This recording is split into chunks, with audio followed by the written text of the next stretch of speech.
Josué capítulo 9. Josué capítulo 9.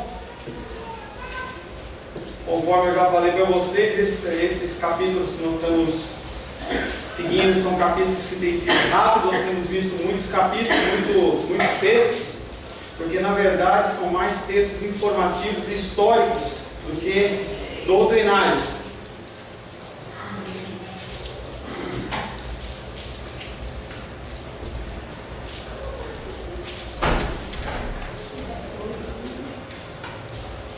Josué capítulo 9, nós vamos ler do verso 1 até...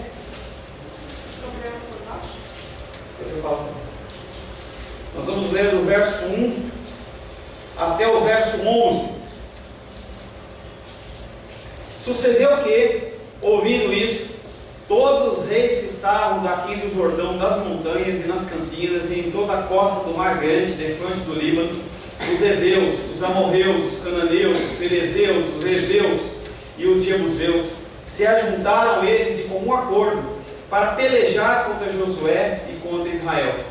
Os moradores de Gibeão, porém, ouvindo o que Josué fizera com Jericó e com Ai, usaram de estratagema e foram, e se fingiram embaixadores, e levaram sacos velhos sobre os seus jumentos, e odres de vinho velhos, rotos e consertados, e nos pés sandálias velhas e remendadas, e roupas velhas sobre si.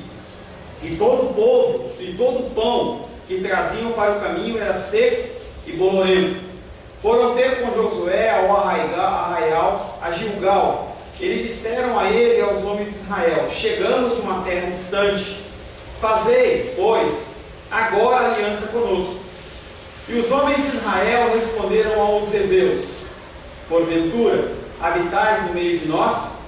Como, pois, faremos aliança convosco? Então disseram a Josué: somos os teus servos. Então lhes perguntou Josué: quem sois vós? De onde vindes?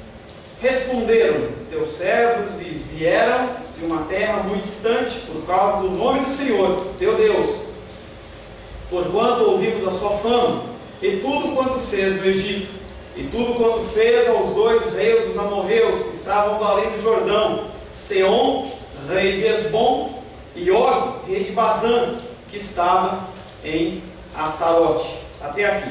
Senhor, em nome de Jesus, nós queremos pedir que o Senhor continue nos orientando, nos falando, nos mostrando aqui na Tua Palavra, nos dando discernimento do que nós devemos aprender desse texto, Pai.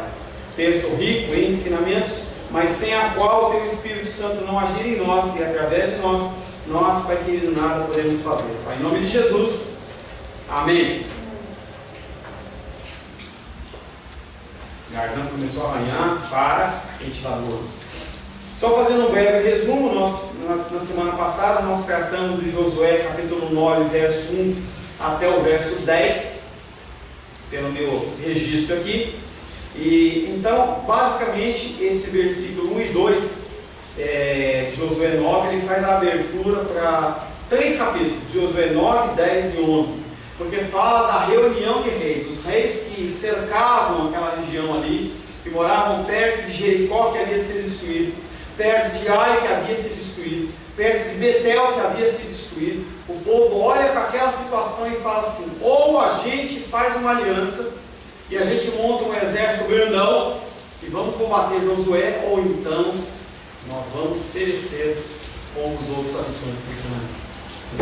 E eles começam a fazer essa maculação, começam a se unir, começam a querer fazer uma aliança. Na verdade, essa aliança nunca aconteceu, eles só ficaram na tentativa. Mas o foco principal desse capítulo 9 é um povo que é chamado de Gibeonita. É um povo que mora em Canaã também é conhecido como Heveu, H-E-V-E-U-S, Heveu. Ele mora na região de Canaã e que tem um comportamento diferente dos outros reis, dos outros povos. Esse povo, Heveu ou Gibeonita, ele não tem rei, ele é governado por anciãos. E esses anciãos, eles falam entre eles e decidem o seguinte: falam assim: olha, Esse tipo de aliança que os reis estão querendo fazer para destruir o povo de Israel nunca vai dar certo. A gente já ouviu o que eles fizeram com o Egito, superpotência daquela época, e eles não deram conta. Jericó com os muros largos, o povo bem estruturado belicamente não deu conta. Ai e Betel fizeram umas estratégias lá que também não deram conta. Não vamos entrar nessa não. Em vez disso, vamos jogar com a lei deles, porque a palavra de Deus deles diz que se povo de perto tem que matar, não pode ter ninguém de perto, porque senão vai contaminar a cultura com outros deuses. Vamos fazer o seguinte, vamos falar que nós somos de longe, vamos falar que a gente veio de longe e a gente quer se submeter a esse Deus, porque na palavra deles está dizendo que o povo de longe pode fazer aliança, que não tem problema, está longe, não vai influenciar, vai simplesmente se submeter. E aí esse povo, eles se transvestem de roupas velhas, pegam pombos velhos, sandálias velhas, odres de vinho velhos, e se fingem de cansados, se apresentam a Josué no campamento de Gilgal, se apresentam a ele, se apresentam aos príncipes. Nós vamos falar um pouco desses príncipes hoje. E fala assim: olha, nós viemos de longe. E aí Josué, olha aquela situação, ele fala assim: os caras estão querendo me enganar. Fala assim: não dá para fazer aliança com vocês não, vocês são de perto. E aí, em vez daqueles homens retrucarem, eles falam assim: Josué, nós somos seus servos. Aí o coração de Josué se encheu. Nós somos de longe. Vocês são de longe? E mesmo assim vocês querem ser nossos servos? Pois é, a gente ouviu toda a história. A gente ouviu que você é um guerreirão. A gente ouviu que você é um cara forte, um cara batuta, é um cara estrategista, que não tem um cara melhor que você. Não podiam ter escolhido, não está isso na Bíblia, estou só fazendo teatro. Não podiam ter escolhido um cara melhor para substituir Moisés. Você é o cara. Você é o cara. Ontem no enterro eu ouvi isso. Jesus. Não posso falar o nome, porque vai ver se vai dar problema. Uma pessoa olhou para mim e falou assim: me dá um abraço, que você é o cara. O outro olhou para mim e falou assim: você está aceitando o currículo? Aí o coração da gente fica cheio, né? Eu estou realmente sobre isso. E o Josué, ele olhou aquilo. Deixa eu ver. É mesmo?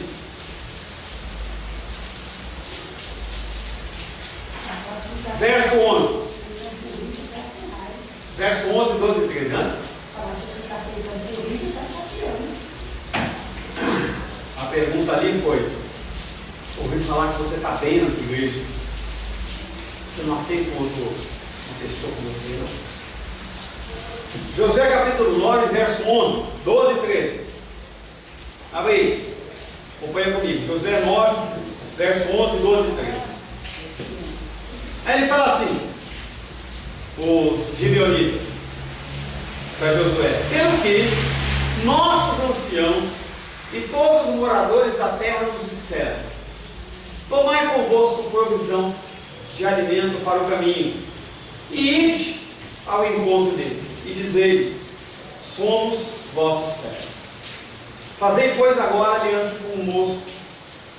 Este pão, Josué, príncipes, que você está vendo aqui, esse pão nós tomamos quente na nossa casa. No dia em que saímos para vir ter convosco, ele aqui como ele está seco e bolorento.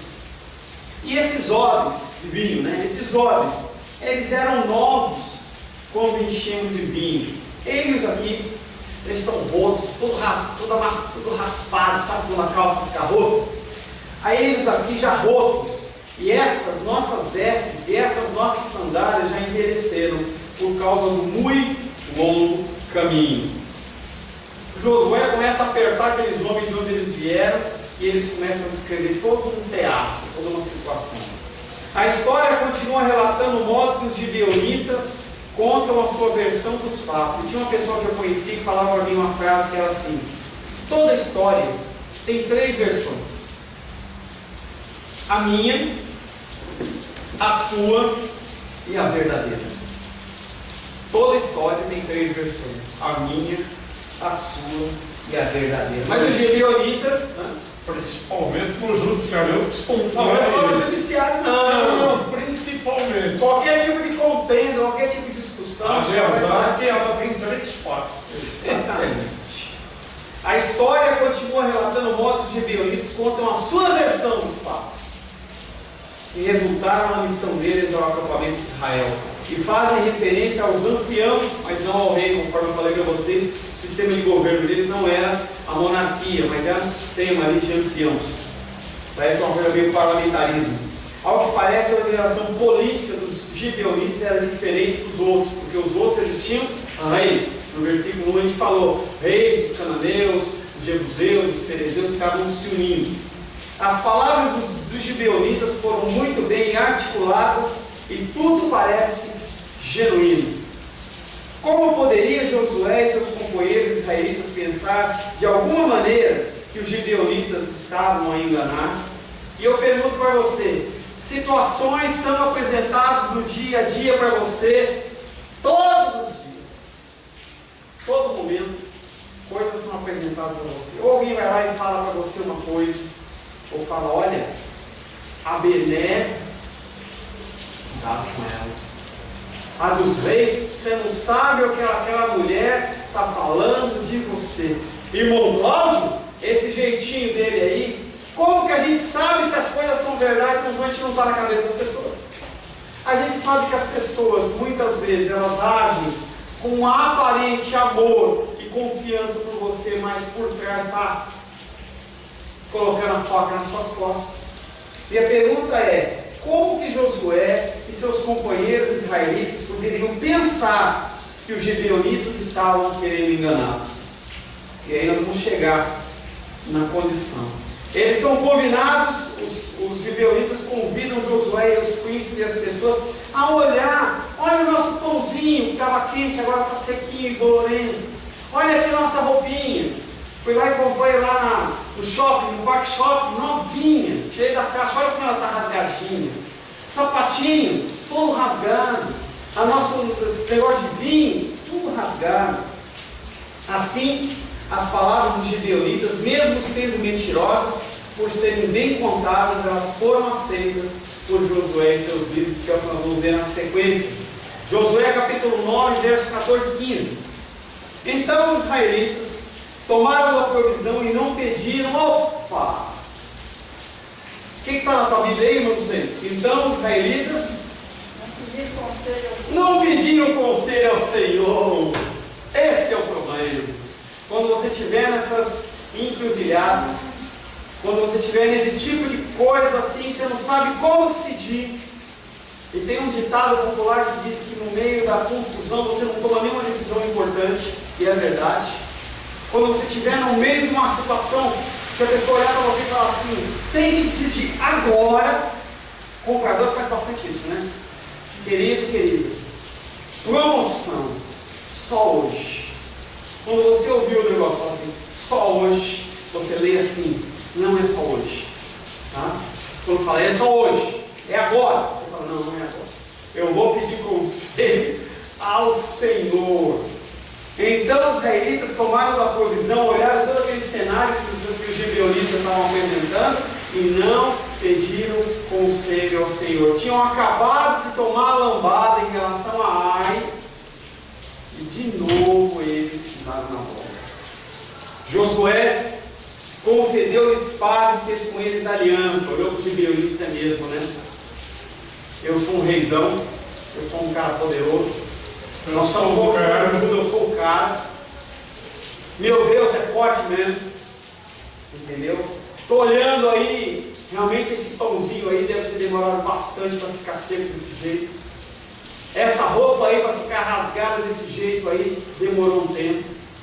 Então eu vou aceitar, eu vou fazer aliança com vocês. Então Josué concedeu-lhes paz e fez com ele aliança de lhes conservar a vida. E os príncipes da congregação lhe prestaram o juramento. Josué pisou na bola metade, e a outra metade que pisou na bola foram os príncipes. São os representantes das tribos. Todo mundo ouviu aquilo. Josué falou uma coisa e o povo endossou e fez um juramento, olhou para os gibeonitas e falou assim: olha, não só a gente vai dar paz para você, mas a gente jura, em nome de Deus, que ninguém vai pôr a mão em você. Josué e os israelitas tomaram a provisão para inspecioná-los e decidiram sem buscar o conselho do Senhor. Esse conselho poderia ter sido buscado facilmente através de duas pedrinhas que chamam Urim e Tumim. Abre aí Números 27 e 21. Números 27, 21.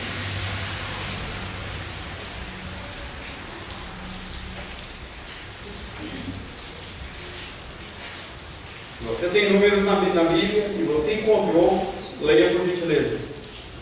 27, 21.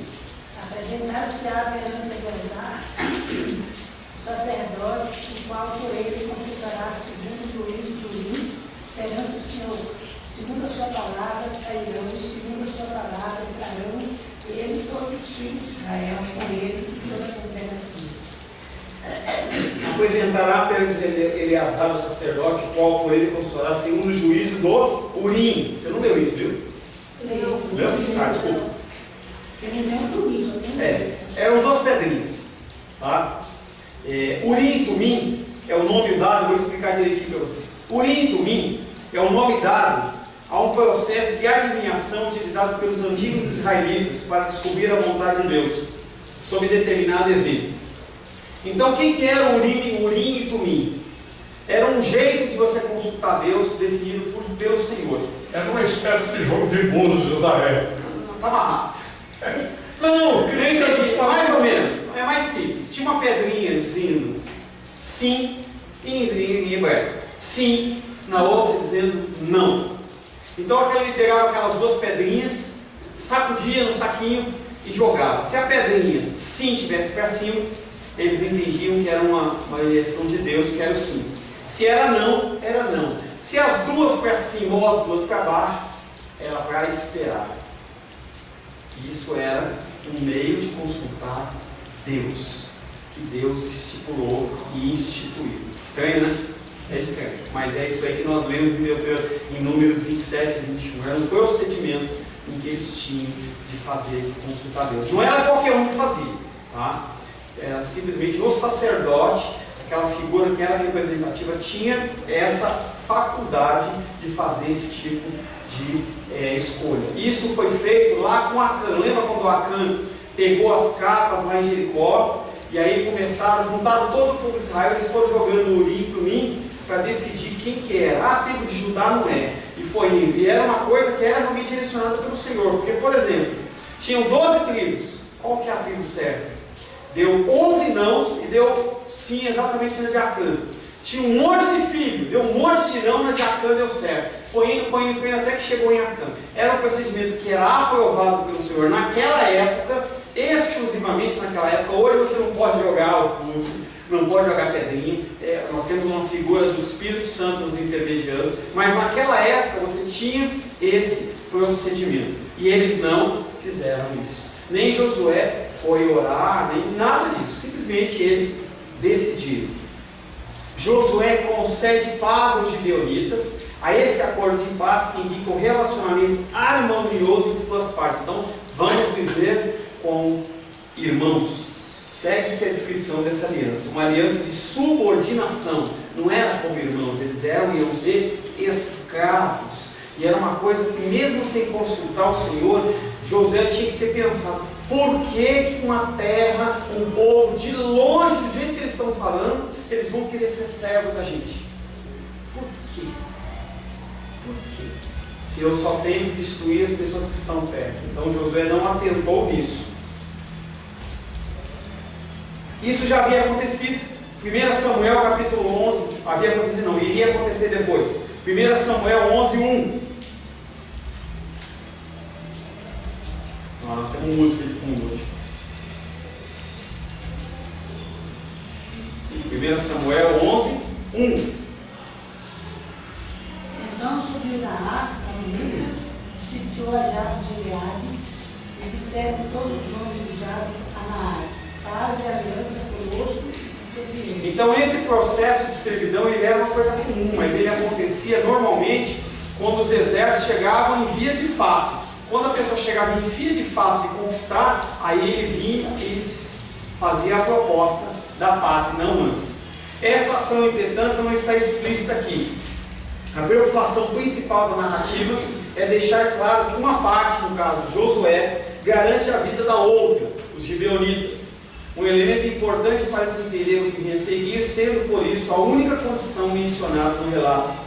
Nas culturas antigas, tratados e alianças eram acompanhados de juramentos solenes. Não era simplesmente a pessoa falar que ia acontecer, não havia um juramento. Tá? Aqui o juramento é feito não por Josué, mas é feito pelos príncipes. Um exemplo disso, Números capítulo 1, eu vou ler, tá?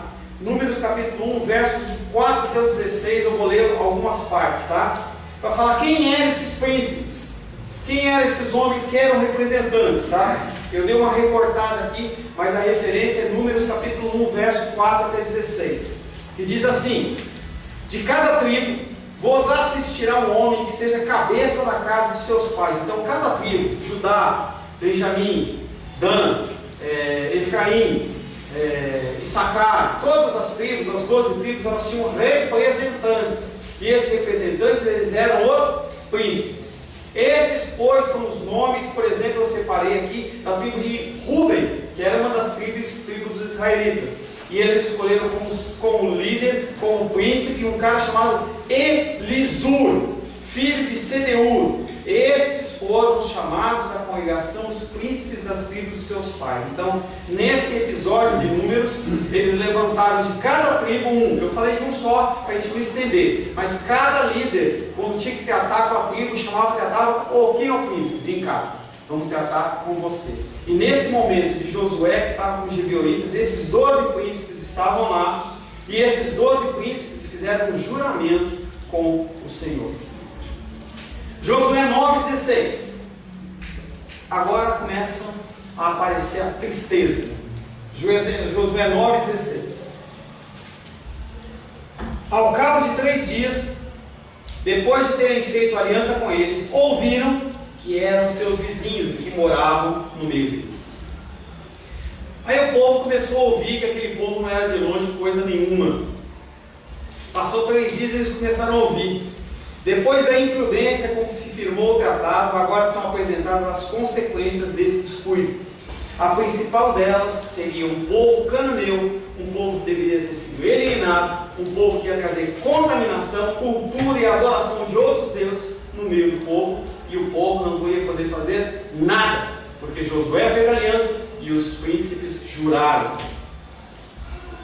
E essa distância de 3 dias, ela dá uma distância dentro do passo da época de caminhada em torno de 30 quilômetros. É mais ou menos daqui perto de Cidade Ocidental? Um pouco menos. Qual paraíso? Qual paraíso? Quantos quilômetros? 30. 35. Daqui lá dá 35 quilômetros. Aonde? Valparaíso? 30, mais ou menos Valparaíso. Uma caminhada daqui a lá. E eles descobriram que aquele povo não morava longe, morava lá em Valparaíso. É aí que eles ficaram para aí, agora pegou o negócio. Josué 9, 17 até o 21, uma leitura um pouco mais longa. Pois partiram os filhos de Israel, chegaram às cidades deles ao 3º dia. Por quê? Aquele povo de Israel, ele estava conquistando a terra de Canaã, e eles foram andando, eles não ficaram parados. Eles conquistaram Jericó, conquistaram Ai, Betel, e eles continuaram caminhando. E caminharam em direção a quem? Gibeonitas. Quando eles chegaram perto, eles descobriram que aquele povo era os gibeonitas. Pois partiram os filhos de Israel, chegaram às cidades deles ao 3º dia. Suas cidades eram Gibeão, Sefira, Beerote e Kiriat-Jearim. Cidades grandes, não aparece aqui, mas eram cidades grandes do porte talvez de Jericó. Eram cidades grandes, era um grupo muito grande. Os filhos de Israel não os feriram, porquanto os príncipes da congregação lhe juraram perante o Senhor. Então, a primeira coisa que eles foram pegar o juramento daqueles príncipes, porque eram aquelas pessoas que eles tinham contato mais. Então, o povo de Rúben olhava para o príncipe: você é que nem vereador. Você, aqui é mais difícil, né? Mas lá eles andavam no meio. Poxa, você fez um juramento, agora a gente não pode destruir esse povo aí. E Deus mandou que tinha destruído, por que você fez isso? Os filhos de Israel não os feriram, porquanto os príncipes da congregação lhe juraram pelo Senhor Deus de Israel. Pelo que toda a congregação murmurou contra os príncipes. É que nem o povo aí fazendo as manifestações contra Dilma. Todo mundo insatisfeito. Mas naquele caso ali, eles cruzavam, não tinha coisa com a Dilma, né? Nem com os caras do PT lá que faz as bagunças lá. Mas eles cruzavam com esse povo. Assim, ó, você, hein? E o cara começou a ficar receoso, porque os caras vão me pegar aqui, né?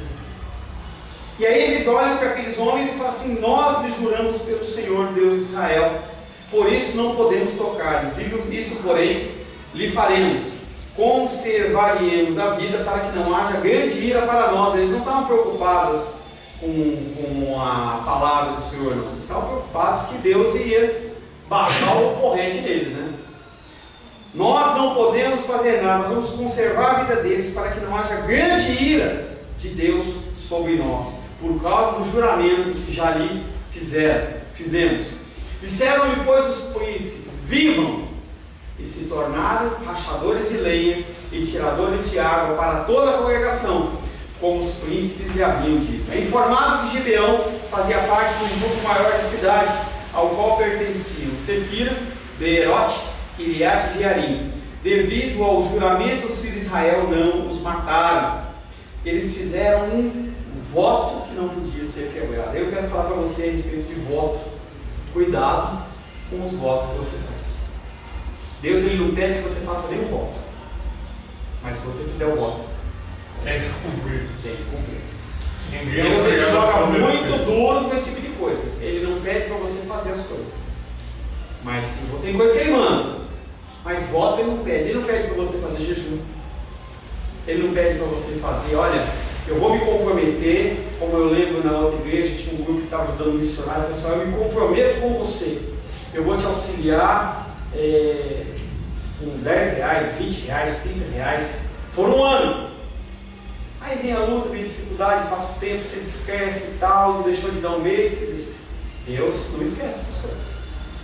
Cuidado com os votos que você faz, principalmente com o Senhor, mas com o próximo a mesma coisa.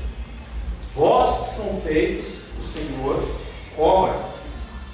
Estava conversando com uma ovelhinha nossa da igreja aqui, e a irmã lá, a amiga lá de uma outra igreja, ela fez um voto que não é bíblico, mas ela falou para Deus: Deus, eu vou fazer um voto, vou deixar de comer chocolate ou tomar café, porque as pessoas acham que você pode fazer jejum desse tipo. Não tem isso, tá?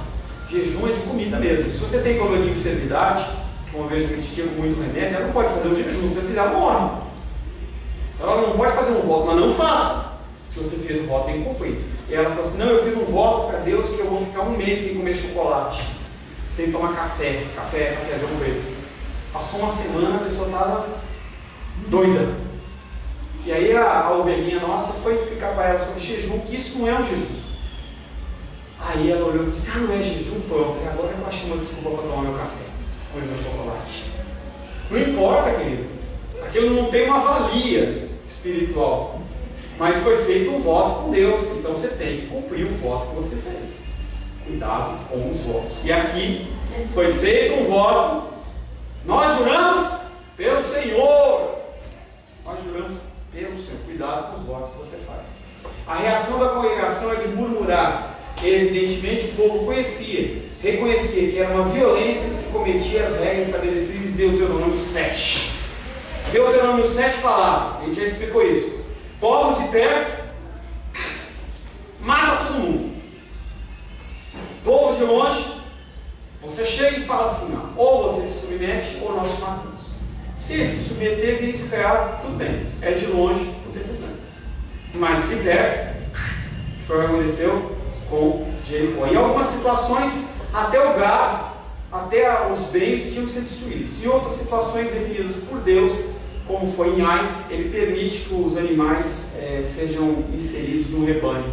Mas eram regras claras, o povo de Israel sabia disso. Quando eles chegaram perto, eles falaram assim: a gente não pode fazer nada, porque esse povo, esses príncipes, esse Josué, eles juraram pelo Senhor. Na Bíblia, a ira de Deus é sempre moralmente condicionada e representa uma santa reação da parte de Deus a alguma infração humana à sua santidade. Quando nós infringimos alguma coisa em relação à santidade do Senhor, em relação à sua palavra, a ira do Senhor está deflagrada, seja numa quantidade maior, seja numa quantidade menor. Por isso a importância do dia de hoje, porque através da morte e ressurreição de Cristo, você pode olhar para Deus e falar assim: eu reconheço em mim este pecado, Deus, eu lhe peço perdão em nome de Jesus.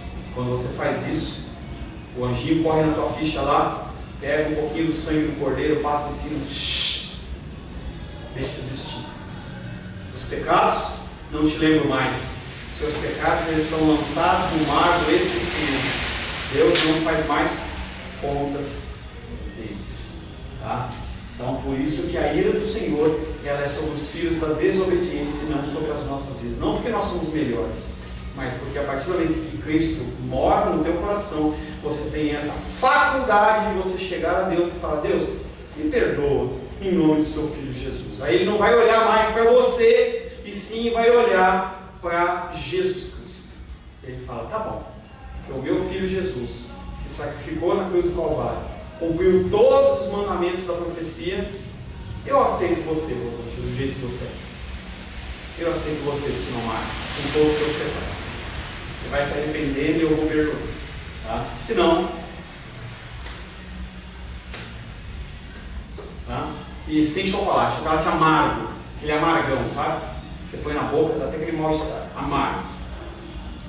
E aí a ordem foi: vocês vão virar rachadores de lenha e vocês vão virar colhedores de água pelo resto da vida de vocês. E a gente vai ver na sequência do nosso texto, eu não vou dar continuidade, vou parar por aqui, em que esse povo de Gibeonita teve uma função, que nós vamos falar mais à frente, que foi importante, porque os sacrifícios que haviam no templo, eles eram sacrifícios que demandavam muita água, muita limpeza. E aqueles homens eram aqueles homens que levantavam e traziam a água para que pudesse haver a limpeza do templo. Amém, queridos? Amém. Glória a Deus. Vamos parar por aqui.